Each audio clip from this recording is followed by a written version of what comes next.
hoy vamos a tratar sobre las guerras púnicas, mejor dicho, sobre la Segunda Guerra Púnica y, en concreto, sobre qué ocurre en ese periodo en Hispania. En la península ibérica es más correcto decir, o si se prefiere, Iberia. Lo digo por aquello del rigor en la terminología, porque Hispania solo lo es, por lo menos, a partir del 205. Antes no dejaba de ser un punto geográfico, ¿vale? Iberia, la península ibérica, Hispanija, como parece que llaman en un primer momento los fenicios, etcétera, etcétera. Bien. Si vamos a tratar la Segunda Guerra Púnica, tal vez no haciendo mención de otras, como es la primera. Hubo dos guerras púnicas, ¿no? La primera y la segunda, como os va de suyo. La primera entre el 264 y 241 y la segunda entre el 218 y el 202, que tiene, esta segunda, tiene como teatros de operaciones principalmente la península ibérica, puntualmente el sur de Francia y, sobre todo, la península itálica, con un colofón, triste colofón para los cartagineses en el norte de África, con la batalla de Zama, que es la que pone la puntilla a las ambiciones imperiales de la talasocracia cartaginesa. Se habla de una tercera guerra púnica, entre 149 y 146. Yo no la considero una guerra púnica, yo diría que es la estocada. La estocada, la puntilla que se da a la res que está ya querenciada a los tablados y muriendo. Es sencillamente una guerra de 3 años en la que Escipión Emiliano, el que ya había expugnado Numancia, pues bueno, le da la puntilla sencillamente a Cartago. Y la siembra, fíjense ustedes hasta qué punto la crueldad simbólica puede ser importante, siembra las ruinas con sal, para que nada pueda volver a crecer allí. Bueno, bien, nosotros nos referiremos, vamos a hablar de la segunda, como decía, en lo que concierne a la península ibérica, porque la Segunda Guerra Púnica tiene dos connotaciones que son terriblemente interesantes. De un lado, como ahora iremos comentando, se trata de la primera guerra que cambia la configuración del mundo conocido en aquel momento. Es una auténtica guerra mundial, la primera de las guerras mundiales.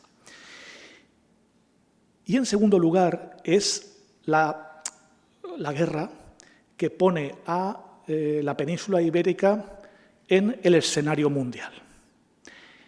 No solo, es la guerra gracias a la cual nosotros ahora hablamos castellano, por la cual nosotros profesamos o no la religión, practicamos o no la religión, pero estamos en el ámbito de la religión cristiana. Tenemos un sistema conceptual que tiene que ver con los clásicos griegos, con los clásicos Platón, Aristóteles, Séneca, Plotino, y hablamos de herencia, de usufructo, de propiedad, de posesión. Hablamos de enfiteusis, como lo hacían los romanos de hace 700 años antes de Cristo. Esto es gracias a la guerra púnica y gracias a una pequeña población a la que también nos vamos a referir, insignificante realmente, que era Arse. Saguntum, después actual Sagunto, con el paso ese hacia Morvedro, hacia Murviedro, Muris Veteres, a las que nos referiremos también. En fin, es ambicioso lo que tenemos hoy preparado, pero vamos a tratar de hacerlo de la manera más dinámica posible y, por supuesto, esto es lo principal, que ustedes, pues bueno, no se aburran en ningún caso. Bien, entrando ya en materia, a diferencia de la primera guerra púnica, la segunda, como digo, es una guerra que va a tener lugar en todo el ámbito del Mediterráneo. Porque la primera guerra púnica, el Mediterráneo occidental sobre todo, la primera guerra púnica se desarrolló entre cartagineses y romanos, circunscrita a la isla de Sicilia y muy poco más, y tuvo siempre un componente de enfrentamientos navales, de batallas navales. Una precisión, ¿por qué hablamos de guerras púnicas para referirnos a Cartago o a los cartagineses? Verán, Cartago se funda, bueno, dice la tradición legendaria que lo funda la reina Dido, también llamada Elisa, huyendo de su hermano Pigmalión, rey de Tiro, hijo del rey de Tiro. Fenicios, Son fenicios los dos. Por tanto, los cartagineses son fenicios de segunda generación. Es una colonia de Tiro. Ya saben que hay una serie de ciudades importantísimas en las posesiones fenicias, que son Sidón, Tiro, Biblos. Pues bien, una de ellas, la que más expansión tuvo hacia Occidente, fue Tiro. Tiro, entre otras muchas fundaciones, creó precisamente Cartago. Bien, al ser fenicios, los romanos consideraban a los habitantes de Cartago como fenicios. ¿Y cómo se decía fenicios? Pues derivado del griego poíniques, en latín era poínicos o punici. Ahí lo tenemos. Púnicos significa fenicio y, por extensión, cartagineses. Por tanto, muchas veces se dice, bueno, ¿pero qué tiene que ver púnicos? ¿Qué es púnicos, ese adjetivo? Es esto. Púnicos son cartagineses. Decía que después de la desastrosa guerra, de la primera guerra púnica, los romanos obligan a Cartago a firmar la llamada paz de Lutacio. Esa paz era draconiana, en el sentido de que les obligaban pues, a entregar 3.200 talentos de plata, es decir, unos 82.000 kilos de plata, que luego añadieron 1.200 talentos más, es decir, prácticamente unos 150.000 kilos de plata. Perdían todas las posesiones en Sicilia y luego en Cerdeña y Córcega, y tenían que devolver a todos los prisioneros de guerra que le habían hecho a los romanos. Libres de cualquier rescate, cosa que los romanos no hicieron. Bien, pero no solo estaba obligada Cartago a responder con esa terrible carga hacia Roma, sino que también, como no tenía dinero, estalló una sublevación de los mercenarios que habían estado apoyando a Cartago, que habían estado luchando con Cartago, porque Cartago apenas tenía un ejército considerable. Tenía un núcleo de tropas cartaginesas, digamos, de élite, pero escasísimas, y luego todo eran mercenarios. Eran libios, eran mauritanos, eran baleares, sobre todo, los famosos honderos baleares. No tenían, por tanto, un ejército y tenía que contar con mercenarios. Estos mercenarios querían sus pagas y Cartago no podía hacer frente. ¿Qué ocurrió? Pues ocurrió que se sublevaron. Se sublevaron en una guerra muy cruel, que hasta los antiguos consideraban cruel, tan cruel que le llamaron la guerra inexpiable, la guerra que nunca se podrá perdonar por las salvajadas que se hicieron entre unos y otros. Y que tuvo que ser Amílcar, un tal Amílcar, de la familia de los Bárcidas, los Barca, el que acabó con esta guerra. Porque si no, esto habría producido el fin completamente de Cartago.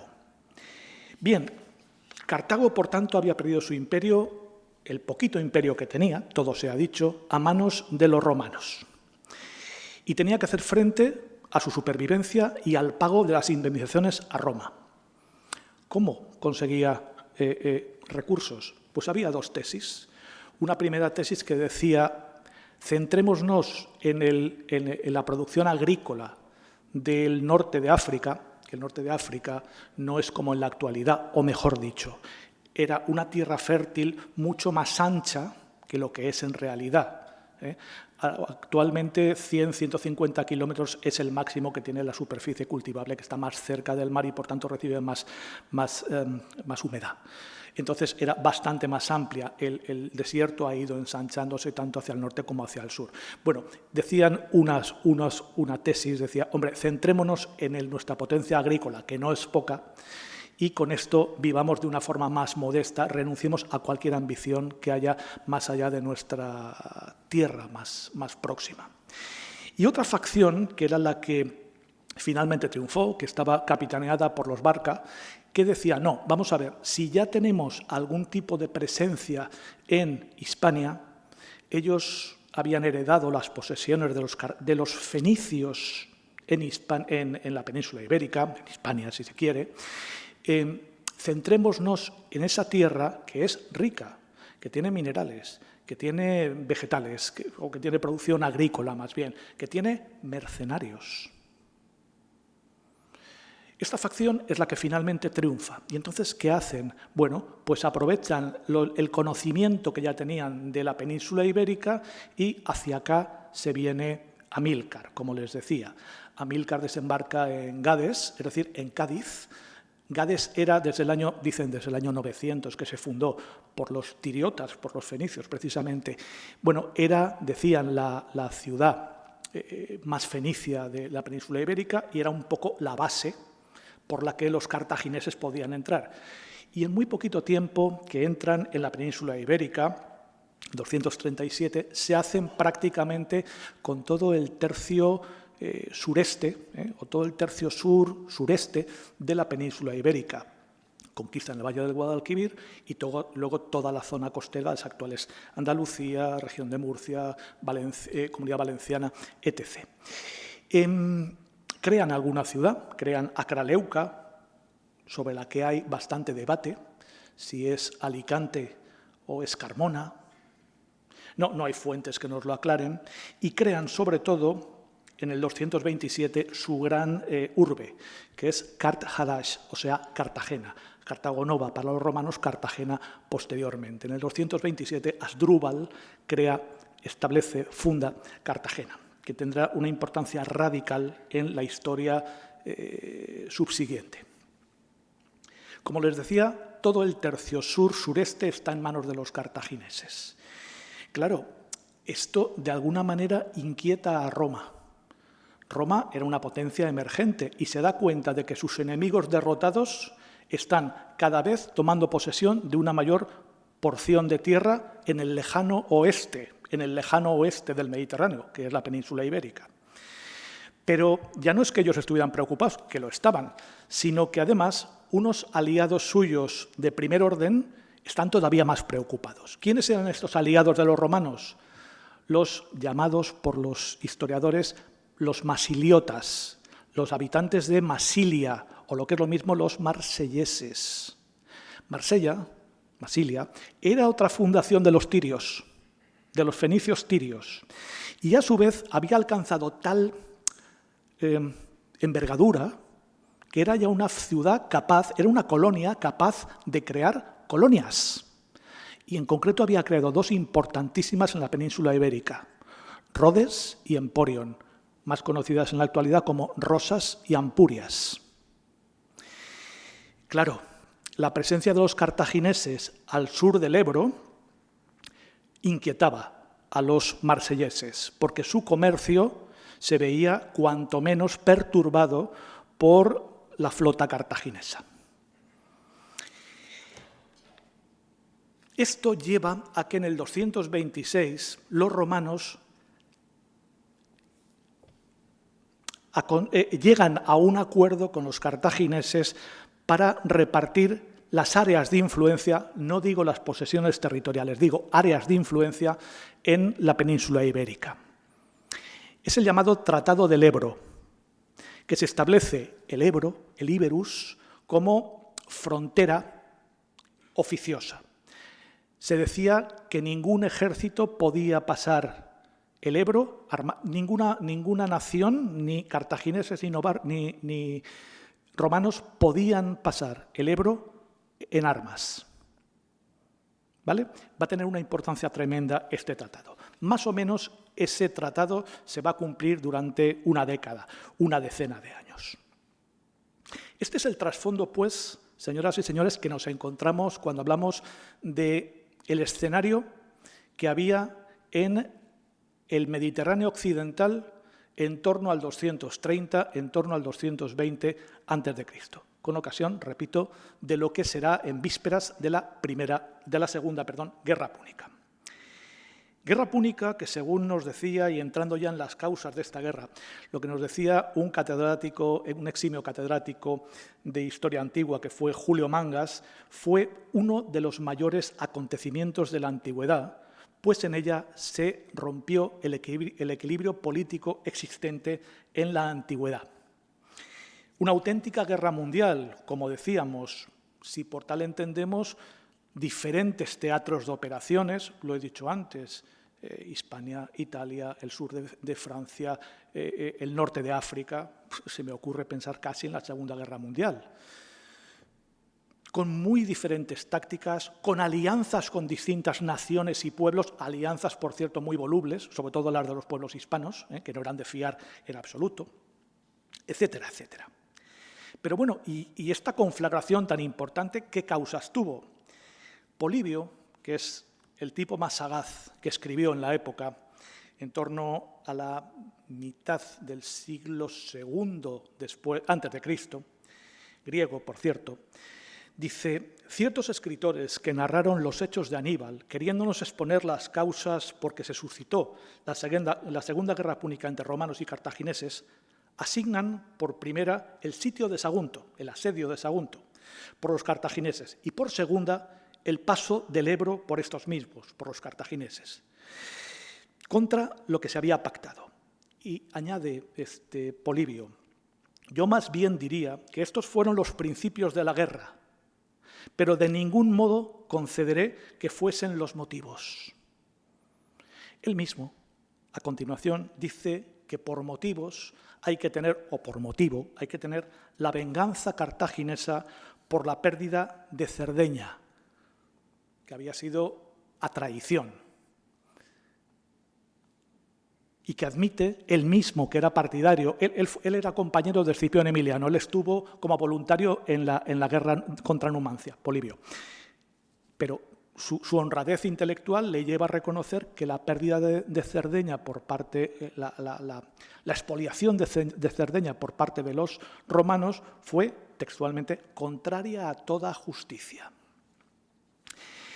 Hoy ya casi nadie milita ni cree que la causa fuera el asedio, la pérdida de Sagunto o el cerco de Sagunto por parte de Aníbal. Hoy se entiende que lo que se pretendía, y no hay que ser de la escuela marxista para aceptarlo, que lo que realmente movía a unos y otros era el control de los recursos de la península ibérica.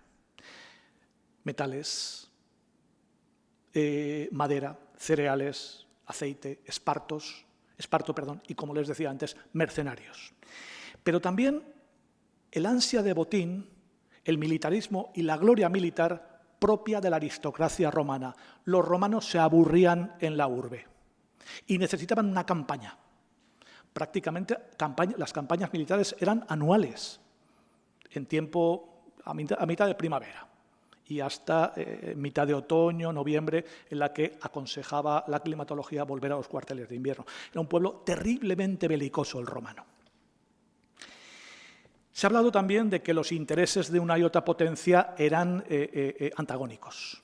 Llegaba a un punto en que convergían y, por tanto, uno de los dos tenía que vencer. Y así lo entendió el gran Escipión, del que ya hablaremos. Supo que en Iberia no podía ganar la guerra, pero que en Iberia sí que podía perderla si no andaba con tiento y con ojo y toleraba la actividad de los cartagineses. Hay un profesor, un tal John Prevas, de una universidad americana, especialista en Aníbal, que cuando narra o cuando habla de Aníbal dice: la historia de Aníbal es la del choque entre dos imperios. Todos los imperios, dice, nacen, se alzan y mueren. Roma y Cartago están destinadas a encontrarse y lo hacen en el momento en el que la primera está en pleno auge, Roma, y la segunda encara su declive. Creo que Aníbal supo ver este dilema. Su idea de ir a Roma y plantar allí cara al enemigo fue solo una estrategia para ganar un poco más de tiempo para su país. Y es que esto fue la Segunda Guerra Púnica, señores, la confrontación entre dos imperios, en un espacio en el que ya no se permitía la coexistencia de ambos. Solo uno podía subsistir, y ese que subsistió fue Roma. Fíjense que lo que nos ha dicho este autor americano es que Aníbal, el grandísimo Aníbal, incuestionablemente el estratega más grande de la antigüedad, junto con Alejandro Magno, sabía perfectamente que Cartago no podía vencer a la gran potencia que era ya Roma.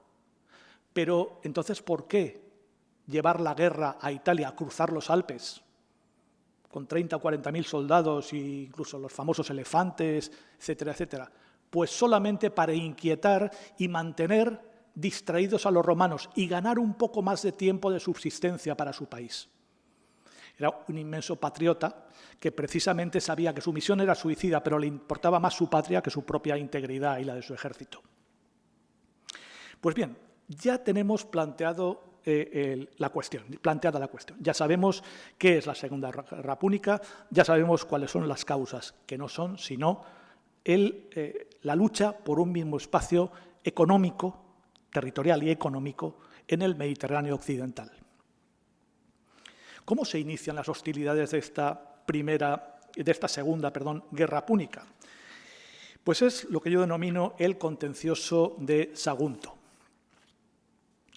Verán, tras haber fallecido Amílcar Barca, el padre de Aníbal, haber fallecido en torno a Elche de la Sierra, en una ciudad que se llamaba Élique, en una emboscada de los mastetanos, le sucede a su yerno Asdrúbal el Bello, el que había fundado Cartagena, pero que a su vez fallece en el 221 y le sucede el hijo de Amílcar, el hijo mayor de Amílcar, que era Aníbal. Aníbal es proclamado hegemón, es decir, general en jefe de todas las tropas cartaginesas y cuenta con su hermano Asdrúbal, con Janón, con una serie de mandos intermedios o mandos que le están sometidos también, próximos a él, como digo, por amistad y por parentesco. Parece que Aníbal, cuando es elegido hegemón, cuando es elegido general de las tropas cartaginesas, ya tiene en mente la aventura italiana, el ir hasta Italia y hacerse o llegar hasta Roma y hostigar a Roma, inquietar a los romanos. Y parece que ya lo tenía en mente porque él había realizado una expedición en el interior de la península ibérica que lo que pretendía era limpiar posibles adversarios en la península ibérica, captar recursos económicos y alimentarios y, además, contratar mercenarios. Esos datos llevan a pensar que Aníbal, en torno al 220, ya sabía lo que iba a hacer, o lo tenía en mente y lo tenía muy elaborado. Se ha hablado también de cuáles eran las causas, ¿no? Más que las causas, las motivaciones de Aníbal. Y se ha dicho muchas veces, bueno, es que Aníbal juró odio eterno a los romanos tras la Primera Guerra Púnica. Bueno, esto románticamente puede ser, es bonito, es efectista, tiene un cierto patetismo lírico, pero no es real. Aníbal, como hemos dicho, lo que pretendía es continuar con la subsistencia de su país, asegurar de alguna forma la subsistencia de su país, primeramente captando recursos en la península ibérica y, en segundo lugar, llevando la guerra a casa de sus enemigos, de Roma. Bien, ¿cómo empieza? ¿Qué ocurre entonces que Sagunto pasa a primera página de la historia? Pues bueno, nos encontramos con Arse. Arse era una pequeña población, un oppidum, que es como se llama en términos históricos a este tipo de poblaciones, es decir, una fortaleza en alto. Piensen en el castillo de Sagunto que todos conocemos. Un oppidum, una población, una fortaleza en alto de unas 8 hectáreas de extensión, que era un puesto avanzado de los edetanos, de Liria. Liria es la gran ciudad de la zona, de lo que hoy es la provincia de Valencia y Castellón. Liria, Edeta, es la gran ciudad. Pues bien, Liria tiene una serie de puestos avanzados, en Casinos, el Castellar, en el Llop, en Olocau, Sagunto marítimo, el oteadero marítimo de Edeta, y cuenta con un puerto. Este puerto, además, esta ciudad portuaria estaba en muy buenas relaciones con los masiliotas, con los marselleses y sus aliados o hijos, por así decirlo, los ampuritanos, ¿no?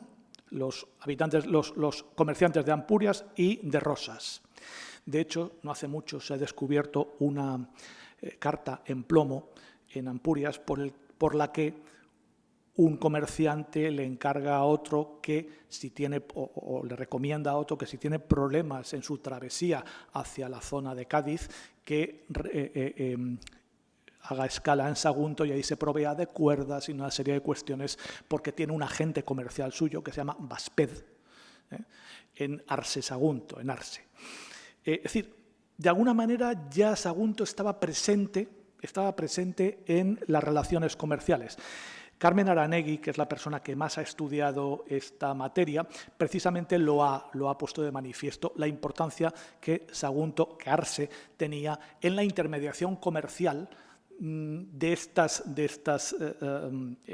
este ámbito mediterráneo, que ninguna ciudad íbera los tenía, todo se ha dicho.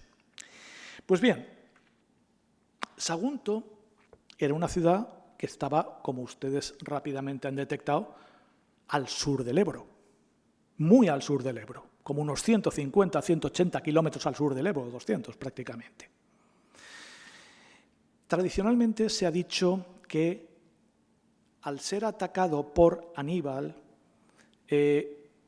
los romanos reaccionan porque había un río al sur, que era aquel sobre el que se crea el tratado, y dicen que si sería el Júcar o si sería el Segura, cosa que no es así.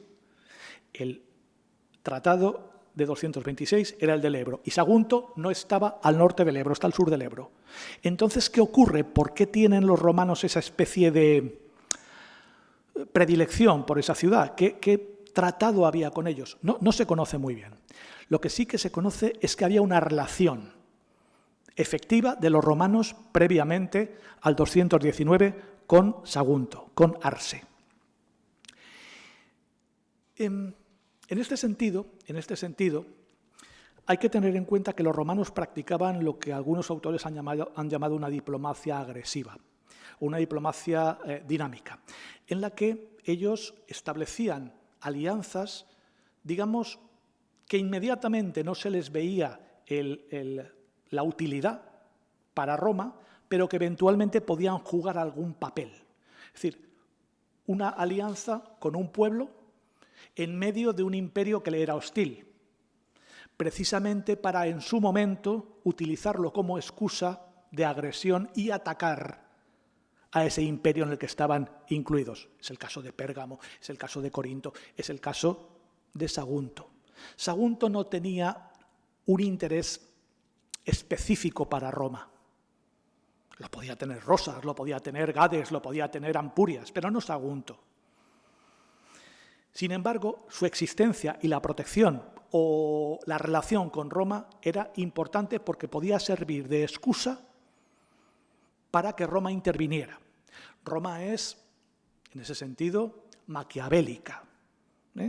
Utiliza una diplomacia avanzada, agresiva y terriblemente ladina.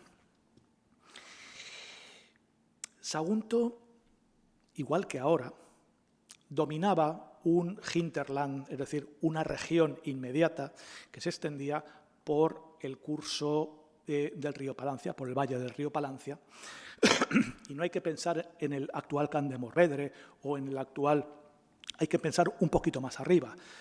Posiblemente el territorio de influencia de los edetanos, por tanto de Arce, se encontrara por donde está actualmente el nacimiento del río Palancia, la Sierra del Toro, los primeros contrafuertes de la sierra más al norte de Espadán, con una serie de fortificaciones que todavía existen en Benafer, en Pina, en Ragudo, que son torres de vigilancia que están enfocadas hacia el norte, hacia Teruel. ¿Por qué? Torres íberas, cuidado, no estoy hablando de musulmanas, que también las hay, no, íberas. Esas torres que todavía subsisten en alguna medida y que están siendo poco a poco puestas en valor, como se dice actualmente, están guarneciendo una frontera frente a otros pueblos, frente a otras tribus. ¿Qué otras tribus había por ahí? Pues por ahí estaban los llamados turbuletas. Los turbuletas ocupaban la provincia de Teruel. No en vano, Teruel se le llamó Túrbula durante algún tiempo. Turbuletas y Teruel vienen a ser sinónimos en el ámbito historiográfico o términos muy aproximados. Ahí había un conflicto entre esos dos pueblos, entre los sedetanos arsetanos y los turbuletas. ¿Por qué? Por el control de la cabecera del río y por la hipotética salida hacia el mar. Añádase además que los saguntinos, los arsetanos, eran íberos, mientras que los turbuletas eran celtíberos. Eran una mezcla entre íberos y celtas. Estaban emparentados, pero no eran de la misma rama. Bien. No se sabe bien si los turbuletas estaban inquietando a los saguntinos o si, como proponen algunos autores, los romanos estaban pinchando a los arsetanos para que intervinieran en el territorio turbuleta, en el territorio celtíbero, porque ellos querían un pretexto para intervenir, un pretexto para llegar. El caso es que esto se dio. En 219 hay una serie de conflictos territoriales. Los turbuletas dicen haber sido atacados por los saguntinos y piden la intermediación de Aníbal, que protegía a los celtíberos. Sagunto no reconoce, Arse no reconoce esa intermediación y entonces está montado todo el escenario para que estalle la guerra. Al no reconocer la autoridad de Aníbal, Aníbal dice sí, pues entonces voy a ir contra vosotros y os voy a liquidar. Precisamente es lo que hace. En marzo de 219, pone cerco en primavera, de los 119, un poquito después, pone cerco a la ciudad de Arse Sagunto. Durará 9 meses ese cerco, ese asedio. Y como ustedes saben, acabará con la inmolación, con el sacrificio de todos los saguntinos que prefirieron suicidarse, echarse a la pira, después de haber quemado sus joyas y sus armas, ellos mismos se echaron a la pira, antes que caer en manos de Aníbal. Parece ser que esto lo he pasado antes, he puesto a hablar y no lo he pasado, esto es Ampurias, este es Aníbal, esto es Sagunto, esto es el Tratado del Ebro, que ahí tienen donde estaba efectivamente la frontera, y esto es uno de los poquitos muros que quedan del Sagunto íbero. Está en la parte sur del castillo, por una zona que en Sagunto denominan la Senda dels Lladres. Esto es un muro que tendrá pues 25 siglos, ahí donde lo ven. Pues bueno, el caso es que, como les decía, ese cerco es extraordinariamente sangriento por lo que Livio y Polibio dicen, y Silio Itálico, del que tendré ocasión también de referirme.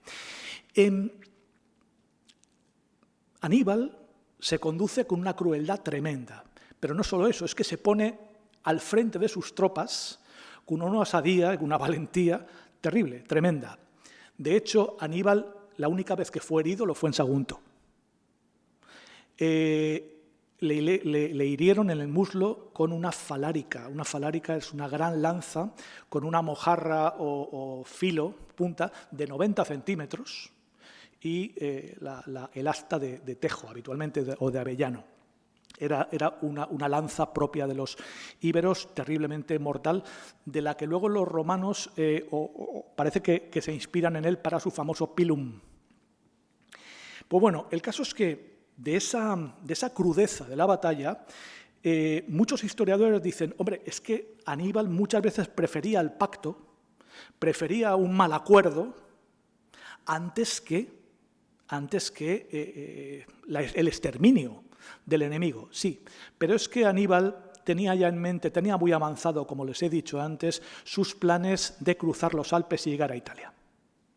Y lo único que no quería es tener nadie que le estuviera tocando mucho, perdónenme, las narices, en su retaguardia, y que le hubiera plantado cara y que no hubiera reconocido su autoridad. Él necesitaba que la península ibérica fuera su grandísima base logística, por la que llegar a llegar todos los suministros y refuerzos que necesitaba. A través de África no podían, porque el mar estaba controlado por los romanos, con lo cual tenían que hacer ese gran rodeo. Bien, Silio Itálico, con este poema que se llama Púnica, de los, creo que son 12.000 versos que tiene el mismo, pues prácticamente 2.000 lo dedica al sitio de Sagunto y es la principal fuente de la antigüedad que tenemos al respecto, junto con Polibio y Tito Livio. Bien.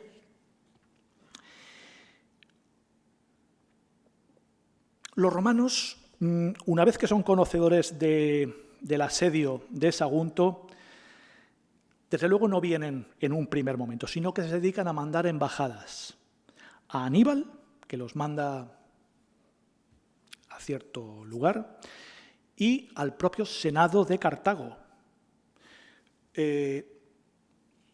Quinto Fabio Máximo, que era cónsul en aquel año, en el 219, se dirige con otros 2 excónsules a hablar con el gobierno de Cartago y decir, oiga, ¿qué está pasando aquí?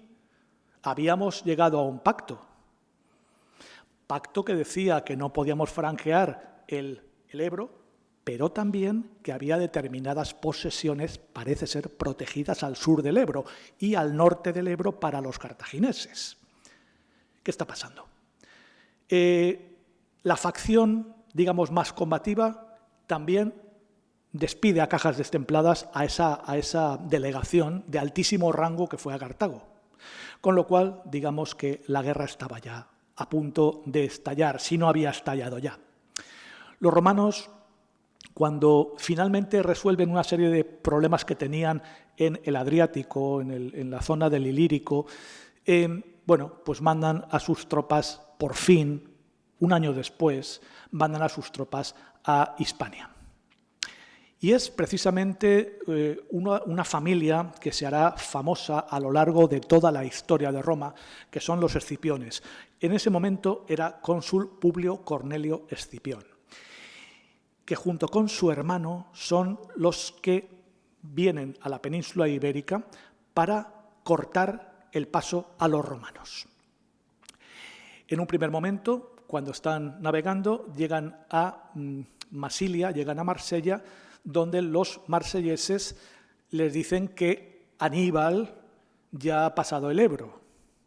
Con lo cual, lo que hace Publio, el cónsul, es decir, vale, Neo, hermano Neo, vete a Ampurias, que yo me voy a subir por el Ródano para cortarle el paso a Aníbal. Pobre, iluso, de Publio Cornelio, cuando él llega al curso medio del Ródano, Aníbal estaba empezando a subir los Alpes. Aníbal es, ya digo, genial.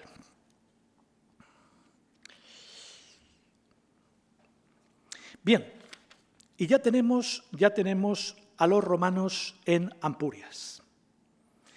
En el año 218 desembarca Neo Cornelio Escipión, el hermano de Publio, tío que será del africano. El africano es hijo de Publio Cornelio Escipión, sobrino, por tanto, de Neo Cornelio Escipión. Los romanos, si ustedes se dan cuenta, no han tenido o no han sido especialmente previsores o no han actuado con la celeridad y eficacia que se les presumía, ni mucho menos. Incluso parece que no les importaba mucho que Aníbal acabara con Sagunto. ¿Por qué? Porque ellos buscaban un pretexto. Roma siempre actuaba bajo capa o bajo el pretexto de una guerra justa. Por tanto, ellos tenían que provocar la agresión. ¿Qué mejor agresión para los romanos que el que hayan acabado con una población amiga de Roma, como se llamaba Sagunto, amiga de Roma? Esto les va a reconcomer durante toda su historia. Va a haber una mala conciencia que va a recorrer la historia romana, toda la historia romana. Les quiero leer algo que se encuentra en Tito Livio, en Aburbe Condita, que es una declaración indignada de un senador, de un jefe de la tribu de los volcianos. Los volcianos eran uno de los muchos pueblos que estaban, celtíberos, que estaban en la zona de las llanuras de Aragón, en torno al curso medio del Ebro, Zaragoza, el curso mequinenza, esa parte. Bueno, cuando los romanos le piden a los volcianos que les ayuden en su lucha contra Aníbal, el más viejo de los volcianos dice, esto lo dice Tito Livio 250 años después de la Segunda Guerra Púnica: «No os avergüenza, romanos, pedir que tengamos amistad con vosotros, en vez de con los cartagineses, en vista de cuánto han sufrido por vuestra culpa vuestros aliados, a quienes traicionasteis con más crueldad que la que sufrieron de los cartagineses sus enemigos. Os aconsejo que busquéis aliados donde no se haya oído nunca hablar de Sagunto. Los pueblos de Hispania ven en las ruinas de Sagunto una triste y contundente advertencia en contra de confiar en ninguna alianza con Roma». Esto lo dice un romano, ¿eh? Esto lo dice Tito Livio. O sea, cierta autocrítica Roma también conocía, todo se ha dicho. Bien, por tanto, ya tenemos en Hispania a uno de los Escipiones, Cneo Cornelio Escipión. Ya está iniciada, por tanto, la Segunda Guerra Púnica. Vamos a ver brevemente cómo se desarrolla la Segunda Guerra Púnica, pero lo vamos a ver de una forma muy expeditiva. Hay como dos grandes fases en la Segunda Guerra Púnica en Hispania. Una primera fase entre el 218 y el 211.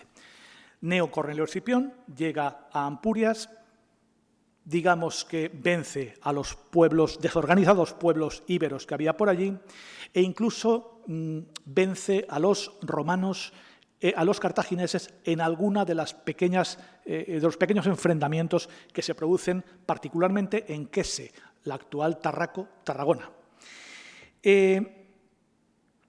Al poco se le une su hermano Publio Cornelio Escipión, que habiendo visto que no podía ir contra Aníbal donde pensaba, se va a apoyar a su hermano Cneo. Toda la historia de esta primera fase es un flujo y reflujo de adelanto o de avances de los romanos y retrocesos, avances de los cartagineses, cercos de los cartagineses, pero digamos que queda como en tablas con alguna baza que van consiguiendo, muy en particular en el 213, 212, no es seguro, se produce la reconquista de Sagunto.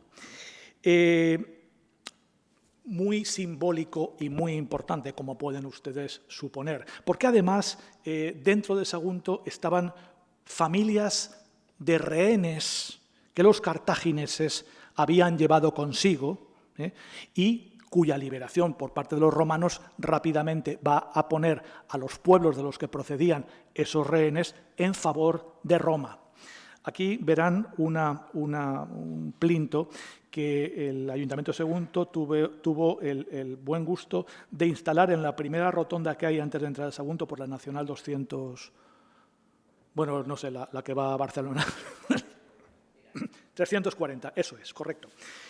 Que recuerda precisamente eso y que traducido dice a Publio Escipión, cónsul en jefe, por haber restituido a Sagunto a Roma mediante decreto del Senado consulto, SC, Senado consulto, en la Segunda Guerra Púnica. Esto también viene recogido en Livio y además está en en la base de una estatua una estatua que debió haber en el Museo de Arqueología de Sagunto, cuya visita les encarezco. Bien, en 211 se produce una terrible derrota por parte de los romanos en el Valle del Guadalquivir. Los romanos iban muy confiados en su fuerza y dividen sus tropas en dos columnas en paralelo, una por cada lado del Guadalquivir, para hostigar a los efectivos cartagineses que allí están. Parece que todo va a ir muy bien y en un momento dado les atacan por detrás. ¿Quién era Asdrúbal? El hermano de Aníbal. Acaba con todos los romanos. Acaba con todos los romanos e incluso con los dos Escipiones, con los dos hermanos. Mueren uno un día y otro 2 o 3 días después. Fue decisivo en este enfrentamiento 7.500 susetanos que dirigía un tal Indíbil, que era Indíbil y Mandonio, eran dos jefes de los pueblos ilergetes, los que estaban por la zona de Lérida, Lérida, de los ilergetes, como digo, que estaban al lado, en este momento estaban al lado de los cartagineses. Y tampoco fue ajena a esa derrota de Roma la defección, es decir, la deserción de los aliados íberos que los romanos llevaban consigo. Aquí tienen a estos señores, los íberos que acompañaban a los romanos. Si se fijan, son los mismos, de una forma mucho más realista, a los que aparecen en el vaso de los guerreros que se encuentra en el mal llamado Museo de Prehistoria de Valencia, en la Beneficencia, que es una auténtica maravilla que se encontró en el Cerro de San Miguel, en Liria. Estos eran los soldados que se oponían a los anteriores, los romanos. Aquí tienen a los vélites, que era la infantería ligera, y 3 tipos de infantería. La infantería, la primera línea, que eran los novatos, los astatis, lanceros. Después los príncipes, que eran los que ya tenían unos años de servicio. Y luego los triarios, que era la tercera línea de la infantería. La infantería romana en aquel tiempo tenía una táctica, se llamaba triple aciex, 3 líneas. ¿Vale? Y se ponían en plan damero. El lugar que quedaba entre 2 lo cubría un tercero y cada uno de estos formaba unos detrás de otros. Esto era la infantería romana de la época. Bien, a punto estuvo Roma de perder todo lo que había cosechado en los tiempos anteriores con la muerte de los hermanos Escipión. Es un mando intermedio que la historia ha recordado, un tal Lucio Marcio, el que se encarga de impedir que eso sea una debacle, que sea una retirada horrorosa. Y se lleva a los efectivos que quedan después de esa batalla, se los lleva al norte del Ebro y allí establece su fortaleza. Roma no perdió todo, podía haberlo perdido, pero perdió casi todo. La segunda parte, y voy rápido, de la segunda parte de la Segunda Guerra Púnica en Hispania ya viene protagonizada por el hijo de Publio, de igual nombre, Publio Cornelio Escipión, que tenía muy poquitos años, en torno a 20 años en aquel momento, y que nació en el 236, háganse un poco la idea, y que estaba dotado de poderes proconsulares, es decir, era un joven de 20 años con el mayor poder que la República podía dar. Bien, con él ya se produce un punto de inflexión y todo cambia. Con Publio Cornelio Escipión, con el futuro africano, los romanos, van a ir de triunfo en triunfo. Prácticamente no hay ninguna batalla en la que saliera flagrantemente derrotado. Por ir muy rápido, hablaré tan solo en el 209 de la toma de Cartagena, de Cart Hadash. Es la típica empresa audaz que Publio había aprendido siguiendo las tácticas de Aníbal, porque Publio Cornelio Escipión no es el mejor de los tácticos, pero es un tipo inteligente y que sabe copiar lo bueno de la gente con la que se enfrenta y aplicarlo a su forma de pelear. Este es el caso. Dándose cuenta de que Cartagena está desprotegida, se dirige con 25.000 infantes y algo menos de 3.000 jinetes, se interna en territorio cartaginés en una marcha desde, según dice Tito Livio, el Ebro, hasta Cartagena Polibio, en 7 días. Esto supone que habrían ido a prácticamente 70 kilómetros por día, lo cual no es posible. Es más factible que la base de partida de Escipión fuera Sagunto, que está a unos 300 kilómetros aproximadamente. Ahí la ratio habría sido de 40-48 kilómetros al día, que parece más sensato que un legionario romano pese a estar en territorio enemigo y cargado como mulas, como iban, de hecho se le llamaban las mulas de Mario posteriormente, parece que sí que podían hacerlo, pero era muy arriesgado. Pues bien, el caso es que en 7 días se plantan desde su base en posiblemente Sagunto, este es Publio Cornelio Escipión, se plantan ante Cartagena. Vencen, está con muy pocos efectivos Cartagena, vencen a la milicia ciudadana que había, es decir, de ciudadanos armados, artesanos armados, no les cuesta nada a Publio acabar con ellos, y cerca la ciudad. Amparado en la noche y informado por los pescadores de la localidad de que el estero, es decir, una laguna que había al norte de Cartagena, que actualmente no existe, está colmatada por la parte urbana de la ciudad, le dicen que se puede cruzar a pie esa laguna, cosa que con 500 hombres hace. Escalan los muros y entran a sangre y fuego en la ciudad. Viendo lo que hay, el comandante cartaginés Magón rinde la ciudad. Este es uno de los factores más importantes de los que se dan en aquel momento. Piensen que se consigue un grandísimo botín, pero es que además los rehenes que los cartagineses tenían en Cartagena son liberados para sus familias, sin exigir ningún rescate por parte de Escipión, algo que también decanta a muchos jefes y reyezuelos íberos en favor de Escipión, tanto que le empiezan a llamar Rex, rey, a lo que se opondrá, buen republicano como era Escipión, pidiéndole que él no era rey. Bien, hay 2 batallas más, en Ilipa y en Bailén, en Bécula.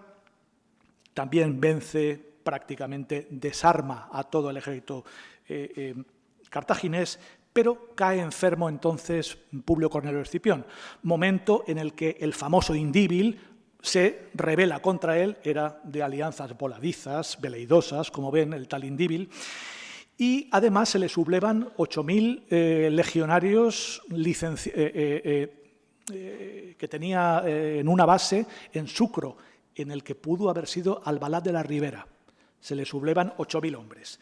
Una vez se restablece, Escipión acaba con ese motín. Habrá que ver, o habría que ver por qué medios, porque tampoco se andaba con chinitas. Bien, Gades finalmente se rinde. La vieja colonia fenicia, la ciudad más antigua de Occidente, Gades, Cádiz, se rinde a Escipión. Y al poquito tiempo, en el 206, se crea cerca de Gades una colonia para los soldados romanos que se licenciaban en aquel tiempo. Esa ciudad, la colonia más antigua de Roma en Hispania, es Itálica, ¿vale? En Santiponce, al lado de Sevilla. Bien, esta es, de una manera rápida, la Segunda Guerra Púnica en Hispania. A partir de aquí se produce la romanización de Hispania.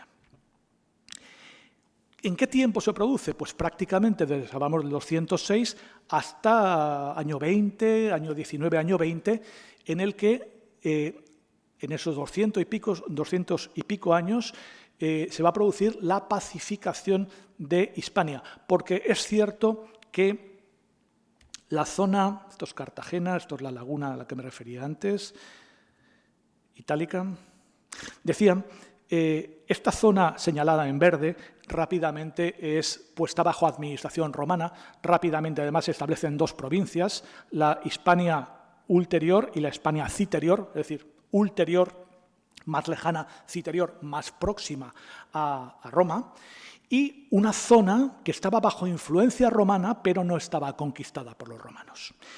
De hecho, en el año 196, Catón el censor, Catón el Viejo, llega a Hispania y hace una expedición prácticamente de Ampurias a Gades, transversalmente toda la península ibérica, para pacificar la península ibérica, ya Hispania, ahora ya podemos hablar con propiedad de Hispania.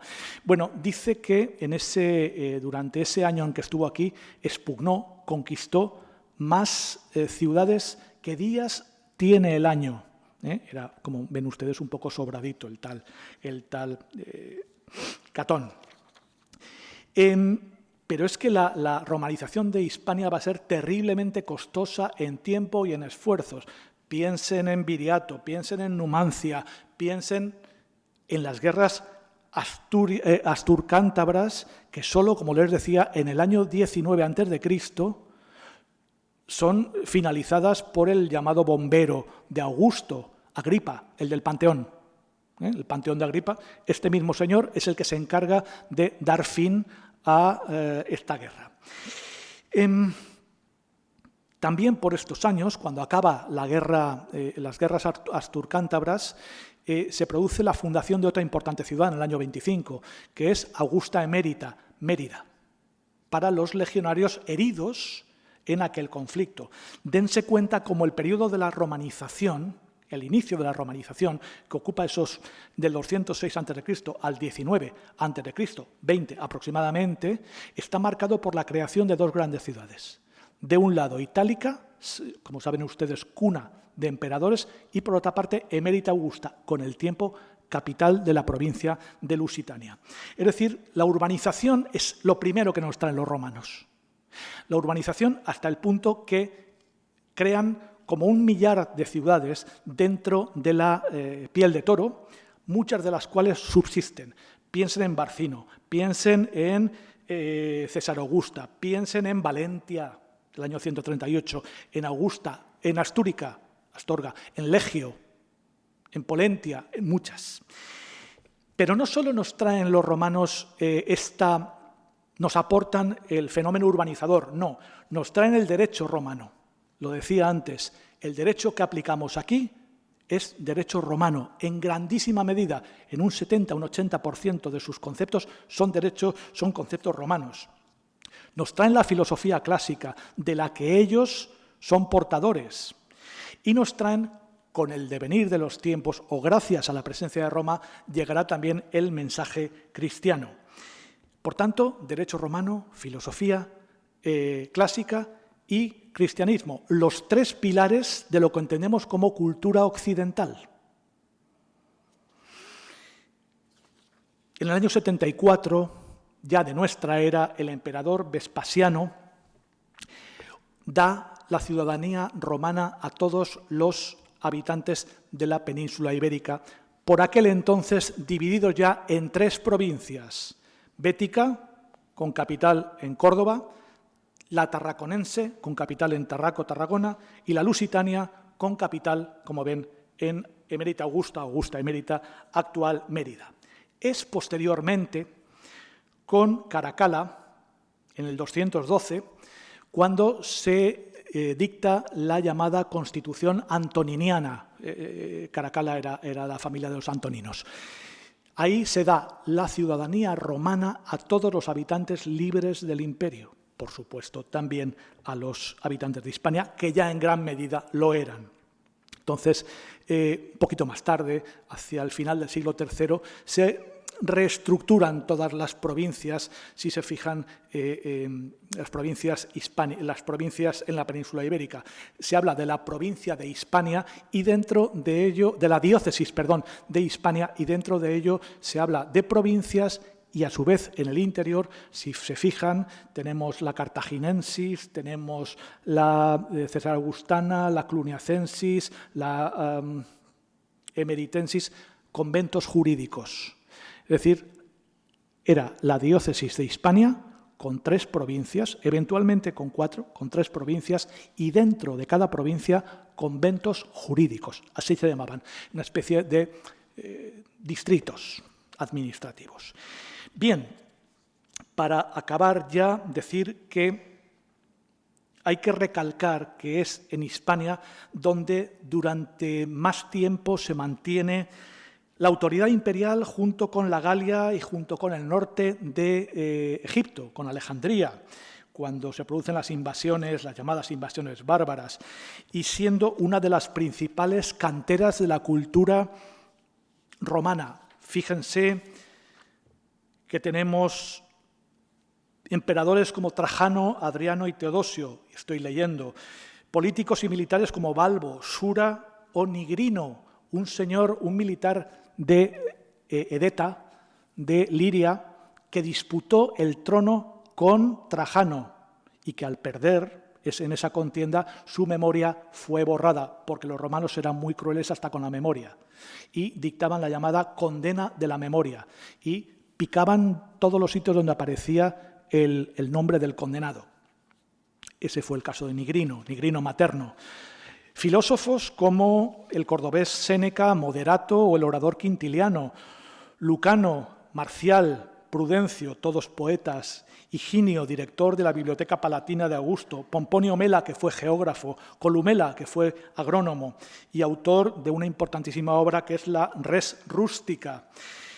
Qué sé yo, teólogos y líderes religiosos, Potamio, Paciano, Prisciliano, el obispo Osio, que fue el que redactó el credo niceano, aquello de la misma naturaleza que el Padre, se debe a Osio, Orosio, Gregorio, Idacio y, cómo no, este era Séneca hijo, Egeria, una dama de la alta sociedad de, si no me equivoco, Lugo, lucense, que hizo un conocido viaje a Jerusalén. Hablamos de finales del siglo IV y es la primera narración de viaje a Tierra Santa que existe. Como digo, escrito por una mujer, por una patricia romana gallega. Para acabar, ya no solo es cuestión de las personas, sino que también la economía de Roma se nutrió especialmente del contingente o de las aportaciones hispanas. Una economía globalizada e integrada, como fue la romana. Fíjense, para muestra un botón, bueno, aceite, trigo, salazones, cuero, metales, todo esto lo aportó Hispania. Pero a título casi de anécdota, en Roma existe el llamado Monte Testacio. El Monte Testacio es una elevación dentro de las murallas de Roma, artificial, de unos 50 metros de altura aproximadamente, pero es un verdadero monte. Por ahí tú ves un monte. Este monte es artificial, como les digo, y está formado por ánforas, en torno a 50 millones de ánforas que los romanos tiraban en este sitio. El vertedero de ánforas era esto. Pues bien, el 80% de esas ánforas, que aquí la pueden ver, como están rotitas y después puestas en terrazas ordenadas, el 80% de esas ánforas son de la Bética, son hispanas, son ánforas olearias de aceite de Hispania. Bien, para acabar, tengamos en cuenta con todo que, aunque hablemos de la romanización de Hispania, lo que hubo aquí no fue tanto una imposición de la cultura romana, sino un mestizaje o una hibridación de la cultura romana con lo que subsistía de la cultura íbera. El idioma íbero, que todavía no está descifrado, se siguió utilizando, es verdad que con un carácter ya religioso y muy limitado, hasta prácticamente el siglo II de nuestra era. Y todo, dense cuenta, a partir de los sucesos que en el 219 ocurrieron en una pequeña población del Mediterráneo español, que era Arse, que no era ni siquiera una ciudad, era un puesto avanzado de los edetanos. Por eso parece que a lo mejor no se equivocaba Menéndez Pidal cuando denominó a Sagunto como cuna de la hispanidad. Y con esto espero no haberles aburrido en exceso y me abro a las cuestiones que quieran plantear.